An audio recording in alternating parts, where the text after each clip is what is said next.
Hello everyone.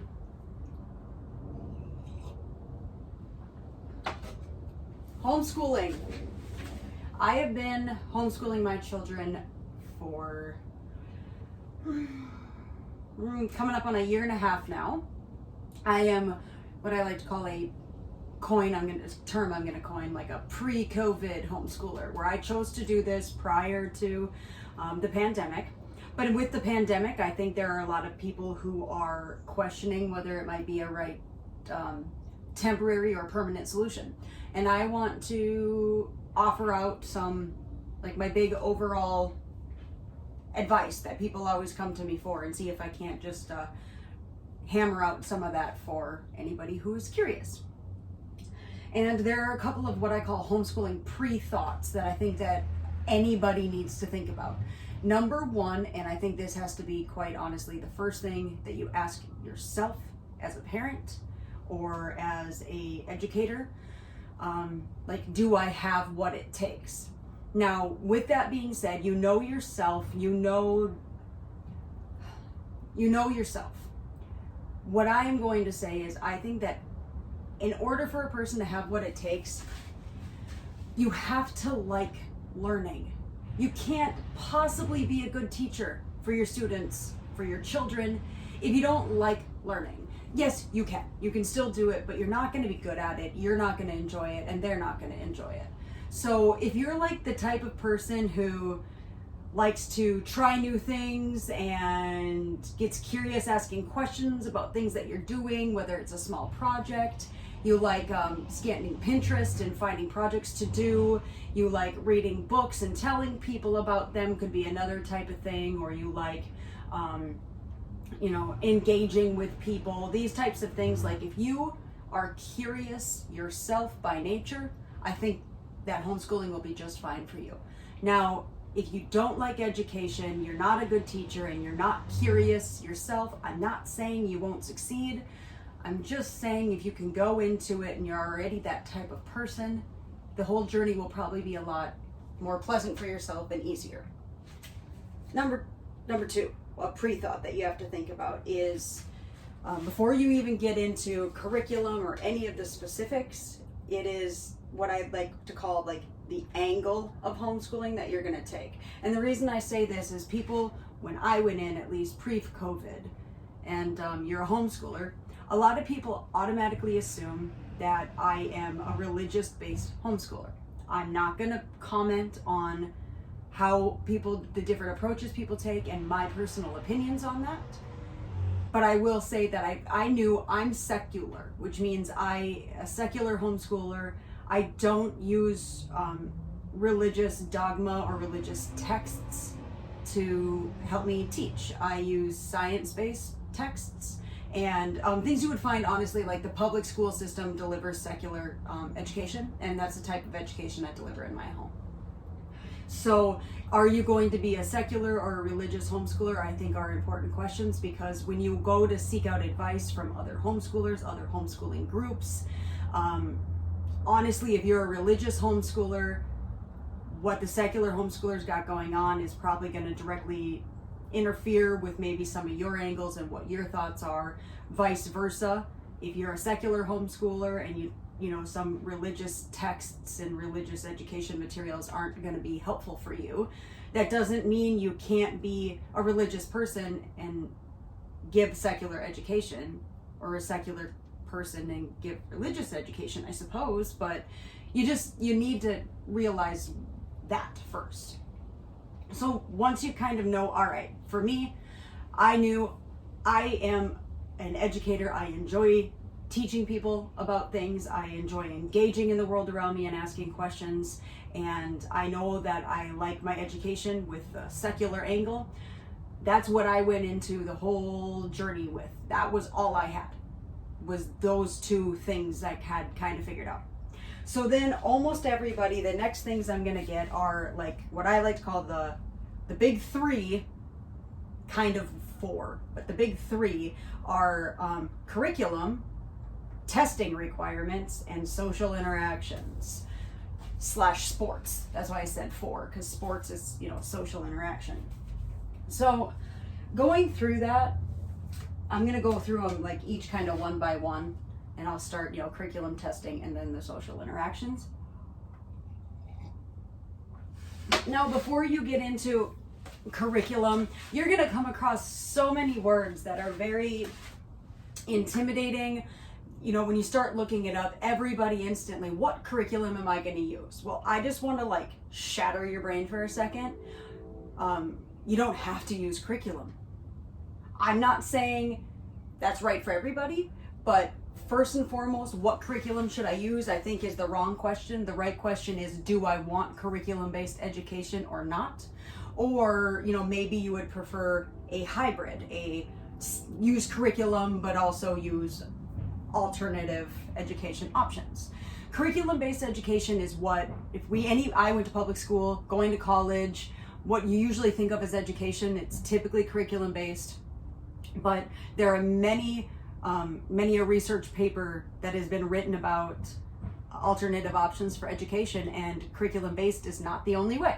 Okay, so just know that curriculum-based simply means you use a textbook and answer keys and things like that as a guide for your education.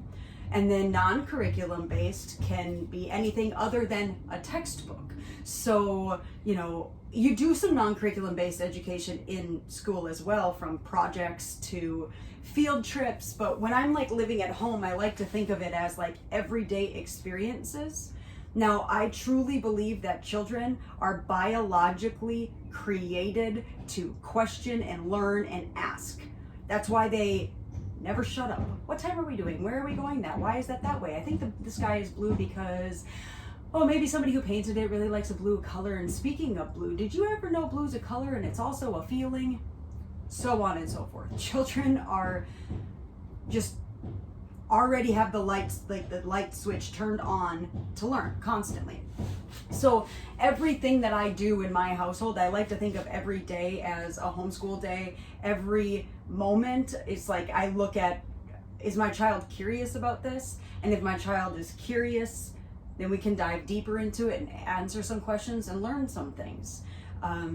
So that's also a non-curriculum way of education, is just living a curious lifestyle and encouraging or bolstering curiosity within your child, I think is the most important thing that you can do. Obviously, you could also do, some people, things like physical education, non-curriculum based, cooking in the kitchen, doing chores, checkbooks, balancing, bank accounts, real life lessons, all of that would be non-curriculum based. Me personally, the choice that I went with is majority of my homeschooling is non-curriculum based. I'm hybrid though, because I will use textbooks for just some things, but 90% of what I do, there's no textbook for it. I'm not being taught out of a textbook. Now, about the textbooks that I do use, like I said, math and kind of grammar / spelling. Those are some things where what I like to call sometimes can be best with linear approaches. With math, it's best to know how to add and subtract before you multiply and divide. And it's best to understand multiplication and the implications of it before you get onto exponents and squaring and in geometry, right? And so it's kind of, math is built on this fundamental level, and then you kind of add to it. And no, it's not completely linear. There are some offshoots and spur trails here and there, but math is typically, I've found, I like to teach math sequentially. So because of that, a textbook is good, and I do use, it's through Pearson Publishing. I'm sure, the Pearson Publishing textbooks. And I just remembered them because they were math books that I used in school as a child, and they worked well for me. And I just simply bought the appropriate grade for each kid each year, and then each day, you have chapter 1, 1.1, 1.2, 1.3. So for our math during school days, we'll just use a section, and I like the textbook because my children that know how to read can self-teach. Sometimes we'll get together in group teach and go over it together, answer the questions on your own, answer the questions together as a group. The textbook gives you ways to play with it. And then obviously the textbook isn't the only thing that we do, because there are a plethora of resources available to help supplement that textbook, you know, YouTube people, Khan Academy, so on. So math, I like to use the textbook as a main guide, but that doesn't mean that's always what we're doing. Same with grammar and spelling. I like the idea of spelling lists. You kind of get one at the beginning of the year and you hope that you can print one off for free anywhere and just kind of go through it group by group. But also spelling and grammar, it's kind of wishy-washy for me, because I'm a strong advocate for get your kids to read, get your kids to read, get your kids to read, because grammar and spelling they're just, your brain naturally learns how to do these things if you read a lot. Just by mimicking, you know where to add commas and when complete thoughts are and when complete thoughts aren't. And I personally don't really teach grammar until my children are closer to, I don't know, 11 plus, because they have like the ability at that age to truly comprehend some of the complications. And I find teaching grammar works best while you're teaching a second language, because you can explain it, here's how it works in English, but then the syntax is different in another language and it kind of clicks and you're like, whoa, never thought of it that way. So that's me personally. But really, textbooks, math is my big one. I do also have science books that we like, but that's like, we don't follow them religiously. Science isn't really a linear, you need to learn this and then that. We just kind of dive into them for funsies, but I don't have like a strict curriculum about that. Like we don't, so that's that. So that's curriculum. The second bit I'm gonna talk about is testing. I actually just had a random thought. Hold on, I'm going to write this down for at the very end. That's why I have this here, because I knew I was going to think of stuff. And while I'm at this nice segue, I'm also going to take a sip of this, talk about a reason I homeschool, number 121, because I work from home and I got off of work for the day. And yeah, I totally went to work in my pajamas. I put on clean pajamas, but I went to work in my pajamas, and I'm gonna talk to you in my pajamas. I don't really care. It's comfortable and I enjoy it, and I also do get ready some days. Some days I don't. You can judge. I'm fine. That's what I do. I also drink coffee in the evenings, so. All right, testing. I can only speak for the state of Minnesota, because that's where I homeschool. In the state of Minnesota, you are required to give your students or children a standardized test every year. Now, with that being said, technically all you have to do is tell them that you intend to use this method. This is where you're going to be tested. You don't ever have to submit the test scores, which that's just how it is. That's just how it is. So realistically, you could probably get by with never testing and never submitting the scores until the day comes when you need to and you don't have it, and then you're screwed. So I would say test, actually test, keep those scores on. That's really the only thing you have to do other than your intent to homeschool letter at the beginning of the year. So when you decide to homeschool, you give the district a form that says you intend to homeschool. It's not very complicated. And then you test. It's the only like legal things that I do. Intent to homeschool and my test. As far as the testing goes, we all know like standardized tests in public school. We know what they give, how complicated it can be. We have all kind of, if you've gone to public schools, you've taken those tests. What I didn't know though is that it's like the nationally, oh, somebody correct me, but nationally normed achievement test or something like that. It's the standardized tests that are approved to be used. And in the state of Minnesota, I can't remember, but it's something like 50, maybe 25, but a larger amount than what I thought, a larger amount than what I had thought of these types of tests are available. So I was a little overwhelmed when I read through all these different standardized tests I could give. Well, what's going to be the best? And I did a bunch of research and I got overworked about it all. And the point is try one. Do a little bit of research, don't freak out, try one. I went with the Peabody test. I love the Peabody test because it is given orally. It doesn't feel like a stressful standardized test.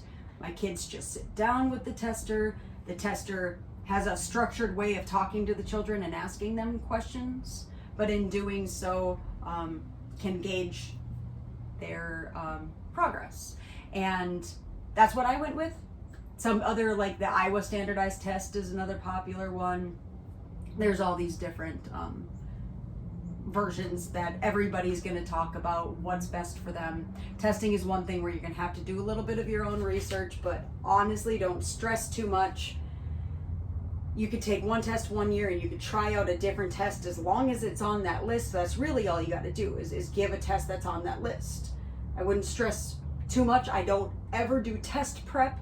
I don't ever stress my children out about that because I don't want to, force them to learn and force them to learn all this stuff for this test that I'm nervous about just to have them get a test and score a good roll, but then they've learned nothing in the end. And to me, that defeats the entire purpose.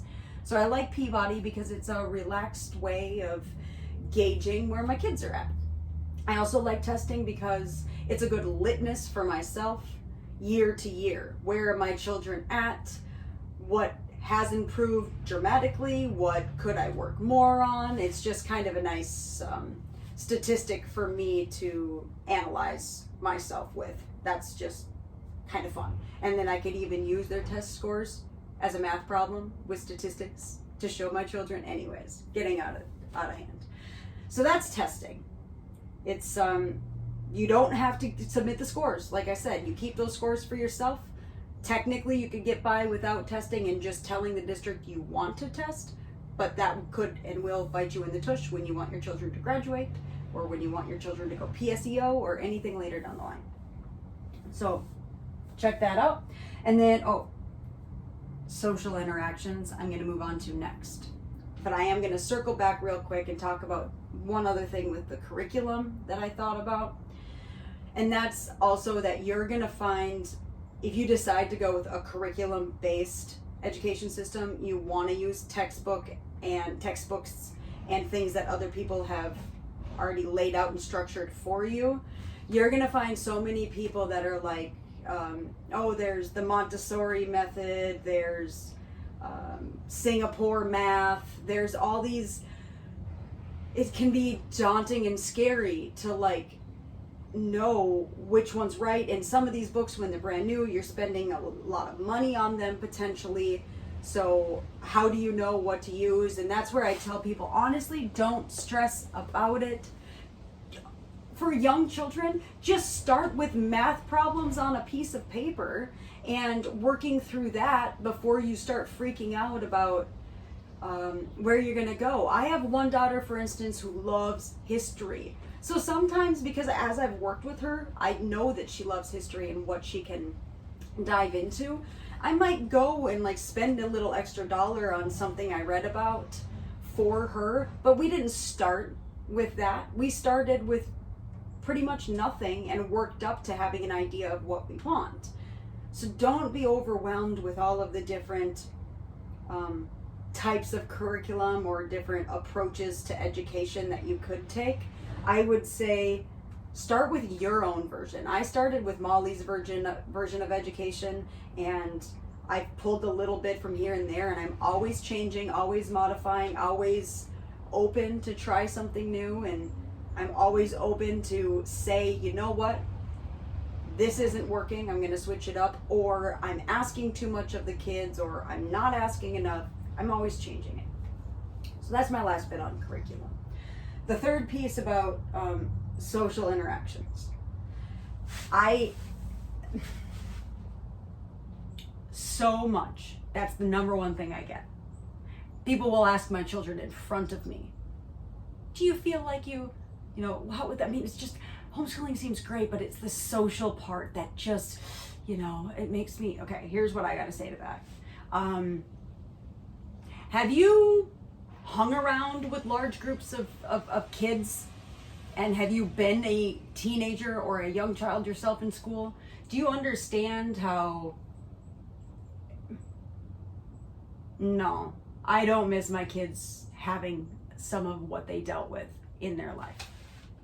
There is so much pressure to perform in school systems coming from parents and other students academically. There's pressure to engage civically. There's pressure to engage in sports. Try on this, try on that. Your kid should be a cheerleader. Your kid should be this or that. And then you get all of this pressure. Then you get these other students that are also pressuring your student to try and, whether you're getting teased and bullied and bullying being an issue, whether it's about what clothes you're wearing, what type of music you listen to, what kind of person you are, it's always judging, always pressure, always. These kids that go to school, I would say 10% or less of what they do is actually education, and most of it is this giant social struggle that we all deal with our entire lives. And guess what?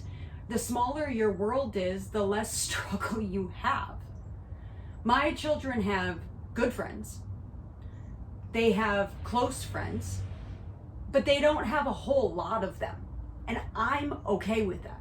Personally, I'm okay with the fact that the friendships my children do have are valuable. They are sacred friendships. I don't mean religious sacred. I mean that they are, you through time, you form these bonds with a person that's intimate and in depth. And there's a richness to that some of this superficial, topical, social interactions that you get at school can never provide. So as far as the social interaction goes, I think it's a kind of a BS argument, and I don't think it's necessary. My children, I have 4 kids, so there's 6 people in my house, a dog and a cat. My house is a zoo and it's like just a social buzzing sphere. But then we also add in cousins and family and neighborhood kids and old friends from school and people that you meet at the library and people that you meet at the beach. It's not an issue. It's a non-issue. Honestly, social interactions with homeschooling is a non-issue. People you can argue me. That's my opinion. That's my take on it. I love where we are at, and I love the decrease in pressure that my children have experienced because we decided to homeschool. I'm going to adjust the screen. It decided to slip down on me. Like constantly trying to sink down to be in the frame. I was slowly getting lower and lower. Anyways, so that's how I feel about social interactions. With that being said, in Minnesota, when your student or your child is a homeschool student, you still get state funding because you're in a public school district, and that school district gets funding. Your child counts as a number for them. So some of the state funding that works for extracurricular activities or sports, that's why you get to be involved in that, because I pay taxes for my school district. I contribute to my school district. My students get to use, they are counted as a part of that school district. That's what gets them funding, is the head count on the kids, and my kids are a part of that. So they get access to play sports in 7th grade plus. Obviously, I have full access to community education programs, whether it's swimming lessons or soccer, baseball, down to cooking classes and babysitting classes, first aid, CPR, all of it's great. So that's another way of social interacting too. I get my kids, we've done swim lessons, we go to the library all the time. My girls have both done mixed martial arts. Maggie signed up for a babysitting class, but the COVID kind of canceled all of that. But there are numerous options there. So your kids can go get involved with sports through the school and different academic clubs and things like that too, if that's what you're interested in. And then the last thing I want to comment on, which is just if you decide that you want to homeschool, the next bit is scheduling. How do you schedule your day? How do you schedule your school year, your school week, your school month, so on and so forth? And here's the best part. That is up to you. I personally, what we do is we have kind of a general fall to the springtime like anybody else's would be. That's kind of our intensive school year. And in our intensive school year, we have specific schooling hours. So for instance, in my house, Monday through Friday, like business hours, it's 8 to 4:30. My kids are not doing schoolwork that whole time, but they know that they have to be up and ready for the day, teeth brushed and get dressed and be ready by 8 o'clock. And then we are just kind of active between 8 and 4:30, whether that's, doing some math and doing some reading, taking a break, having a snack, doing some chores around the house, going to the library, going to the grocery store. Either way, from that 8 to 4:30, it's kind of go time. And usually we'll like just kind of sit down at supper the night before and be like, all right, well, what are we going to do tomorrow? What do we want to do? Cool. Maybe I have a whiteboard in my dining room that we're always just like putting on for the next day. It's just second nature to us now on that whiteboard. And the kids get to contribute, they get to offer their opinions and thoughts, and we can kind of, supper time is a great, like, it's a great salon. We just sit down and, yeah, see, I like your idea, see, this is what I would do. We don't talk like that, or we do. Either way. We just kind of decide what we're gonna do piecemeal like that. But typically, that's the intensive times. Fall to spring, Monday through Friday, that's when we're generally busy.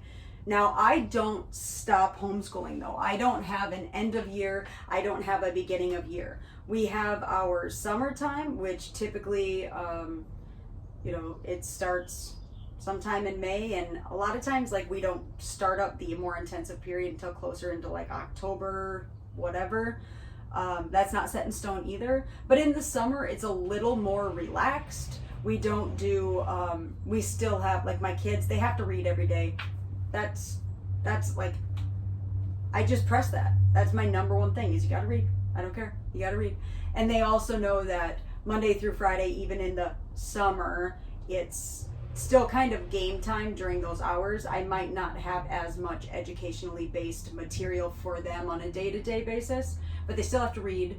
And usually it's like, Mom, can I watch a movie? And they already know. I'm like, educationally based. So something like Planet Earth or a documentary, or they can try and argue with me and spin that, well, Dirty Dancing is educational because I want to do a critical analysis of the portrayal of historical blah, blah, blah. If they want, fine. They can, more power to them. But typically I get to be the final say of all of it. Like, yeah, that's not going to work. Go watch this thing about whales. Or, yeah, that will work. I like what you're doing. Why don't you write a paper? And then they go, aww. So impressed that they won the argument, but they still have to do work. It's not that big. It's not hard. Honestly, my life has gotten easier since I started. In the beginning, it was I had a lot of anxiety. I was nervous if I was doing things right.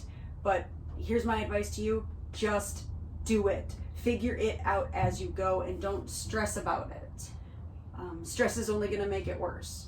But most importantly, if you're not curious, if you don't have fun learning and doing, if you're not active and you're not engaged with your kids, I would double think it. Not saying that doesn't make you a bad parent, that makes you a good parent, actually. If you can self-reflect and say, you know what, I don't find this type of thing fun, I probably wouldn't be good at it. You're making a good choice for your kids if you can self-reflect and answer that truthfully about yourself, and to choose not to do it and to use other methods.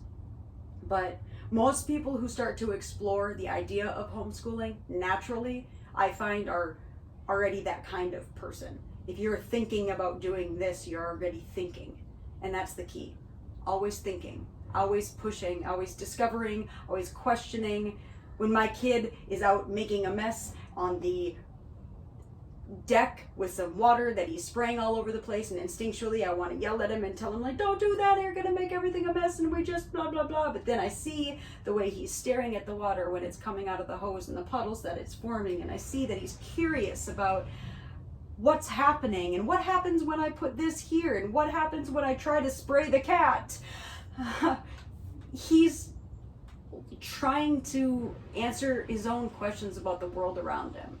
And that's my favorite part about homeschooling, is seeing these moments that I can let play out and watch this curiosity just stream from my children, and then it sparks curiosity within myself, and then next thing you know, we're vlogging all the time, being bohemian adventurers and bohemian homeschoolers. So if you have any direct questions, you can message me directly. You can find me Malilu Pintock, that's me, on Facebook, or and send me like a direct message there. You could also comment on this, and if you're interested, and I am honestly super open to providing not even advice, but just a sounding board. Sometimes people just need to chit chat about some stuff. I was ever so grateful to have my cousin who had kind of gone down the homeschool journey before me, and I would pick her brain sometimes. So if that's what you need, please reach out. I would love nothing more than to help. And I really, really hope that you choose to homeschool if that's what's going to be right for you, because it was the best decision I ever made in my entire life, and I don't regret it at all.